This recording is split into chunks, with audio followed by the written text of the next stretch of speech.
வணக்கம் மக்களை, சற்றுமுன் கிடைத்த தகவல் ஒன்றை பார்க்க போகிறோம். எடப்பாடி அணி இரண்டாக உடைகிறதா, இதை பற்றி தான் நாம் பார்க்க போகிறோம். தகவலை பார்ப்பதற்கு முன்னதாக நீங்கள் நம்மளுடைய சேனலுக்கு புதிய பார்வையாளர்களாக இருந்தீர்கள் என்றால் மறக்காமல் நம்மளுடைய சேனலை சப்ஸ்கிரைப் செய்து வைத்துக் கொள்ளுங்கள். மக்களை, தற்சமயம் வரைக்கும் மிகப்பெரிய அளவில் பேசும் பொருளாக இருக்கக்கூடிய எடப்பாடி பழனிசாமி அணிதான் அதிமுகவாக செயல்பட்டு கொண்டிருக்கிறது. அவருடைய தலைமையில் தான் அதிமுக செயல்படுகிறது என்றே நாம் கூறலாம். அதிலும் குறிப்பாக சொல்ல வேண்டும் என்றால் முக்கியமான கருத்துக்கள் 1-2ஆக அடுக்கி வைக்கப்படுகிறது.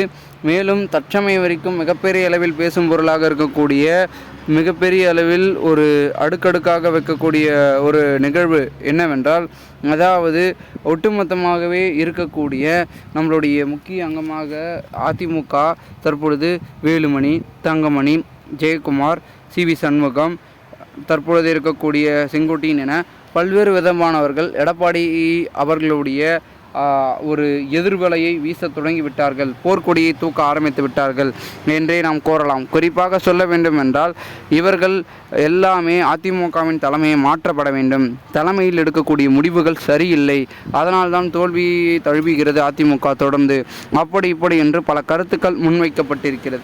இந்த ஒரு சூழ்நிலையில் தற்பொழுது இதையெல்லாம் கேட்ட எடப்பாடி பழனிசாமி அவர்கள் தற்பொழுது கொஞ்சம் அதிருப்தியில் இருக்கிறார்களாம். ஏனென்றால் திடீரென நம்மளுடைய சி.வி. சண்முகமும் அதாவது ஜெயக்குமார் அவர்களும் ஓரங்கட்டி வைத்து கொண்டிருக்கிறார் எடப்பாடி பழனிசாமி. காரணம் என்னவென்றால் மாவட்ட செயலாளர் கூட்டத்தில் குரலை உசத்தி பேசியதன் காரணமாக அவர்கள் ஓரங்கட்டி இருக்கிறார்கள்.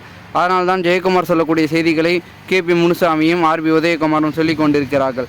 இந்த ஒரு சூழ்நிலையில் தற்பொழுது நம்முடைய வேலுமணியும் தங்கமணியும் பாஜக என்ன சொல்கிறதோ அதை பார்த்திங்கன்னா செய்து கொண்டிருக்கிறார்கள். உங்களுக்கு இவ்வளோ ஓகேவா, டீலிங் ஓகேவா அப்படின்றது அங்கே ஃபிக்ஸபிள் ஆயிடுச்சுன்னா எடப்பாடி அணியிலிருந்து எப்பொழுது வேண்டுமானாலும் அவர்கள் செல்வதற்கான வாய்ப்புகளும் அதற்கான சாத்தியக்கூறுகளும் அதிகமாகவே இருக்கிறது என்று நாம் கூறலாம். அதற்கெல்லாம் முற்றுப்புள்ளி வைக்க வேண்டும் என்றதன் காரணமாக தான் செங்கோட்டையன் அவர்கள் ஒரு சில தகவல்களை குறிப்பிடுகிறார். அப்படி என்ன சொல்கிறாருன்னா, அனைவரும் ஒன்று திரண்டால் போதும், அதிமுகவை ஒரு சிறப்பான பாதைக்கு வழி நடத்தி விடலாம் அப்படின்ற ஒரு முழு நோக்கத்தில் அவர் நிறைய விதமான தகவல்களை அவர்களுடைய ஆதரவாளர்களோடு ஆலோசனை பண்ணிட்டு இருக்கார்.